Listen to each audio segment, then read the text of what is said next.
Hello po sa inyong lahat mga ka-crypto. Ako po si Pinoy Crypto Trader at sa video na ito ay atin pong pag-uusapan ang tungkol dito sa inilabas na pahayag ng founder ni Cardano. Kung saan ang sabi po rito ay Cardano founder says, "Here is when altcoin season officially starts." Kaya ayan, atin pong aalamin yung pahayag po rito ng Cardano founder kung saan ay kung kailan daw po mag-uumpisa ang altcoin season. Ayan. Kaya bago po tayo magpatuloy ay nais ko lamang po munang bigyang linaw ang aking disclaimer kung saan ang nilalaman po ng video na ito ay hindi po ito isang financial advice. For education and information purposes lamang po ang layunin nito. Maliban po dito ay nais ko na rin pong magbigay babala na wala pong kahit anumang group chat ang Pinoy Crypto Trader. Ayan po siya. Nakikita po natin dito ay si Ginoong Charles Hoskinson. Siya po ang founder ng Cardano.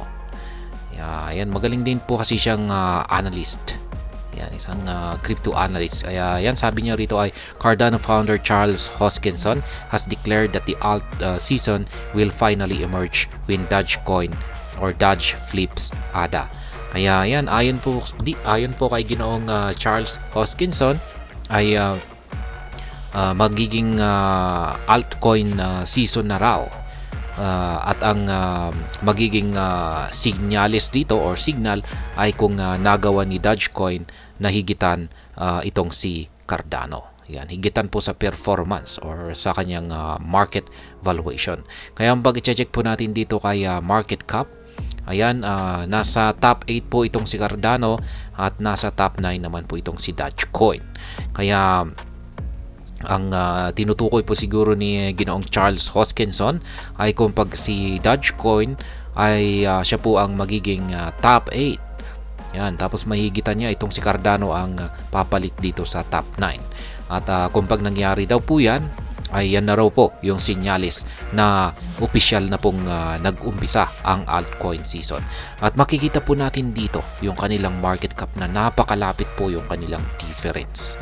Yan, nasa 27.2 itong si Cardano at itong si Dogecoin ay nasa 26.4. Yan, naglalaro po ng 26.3 at saka 4. Kaya yan, kung pag napakalapit yung difference, kaya ayan, kung pag sabi po ni Ginong Charles Hoskinson na kapag nahigitan ni Dogecoin itong si Cardano, ay yan na po yung sinyales na officially started na raw po ang altcoin season. Not known to speculate on prices, the post from Charles Hoskinson marked a rare acknowledgement of an ongoing shift in the crypto ecosystem. With the price of Bitcoin soaring to $68,785.95, a figure close to its all-time high of $68,789.63, many altcoins have started riding the train. Kaya, ayan, umaakyat po kasi si Bitcoin pa rin po ang nananatiling tinututukan ng karamihan ngayon kasi inaakyat na po niya yung kanyang all-time high na presyo. At marami pong mga nakikisakay sa pag-angat ni Bitcoin. Kaya yan, meme coins like Dogecoin are the forefront of this revolution after recording a growth of more than 98% in the trailing 7-day period. Yan, isa lamang po itong si Dogecoin. Yan, sa mga meme coins na nagpakita ng magandang performance nitong nakalipas na araw. Ayan, particular po nitong nakalipas na 7 araw. Kasi siya po ay nagpakita ng paglago na 98%. Ito po yung actual na tweet ni Ginoong Charles Hoskinson. Sabi niya rito ay, "That moment Doge flips Cardano, it's officially altcoin season, kids." Kaya yan na nga ulit. Pagdating raw ng kapag dumating na yung sitwasyon kung saan si Dogecoin ay nagawa po niyang higitan itong si Cardano, ay ito na raw po ang hudyat para masabi natin na officially altcoin season na.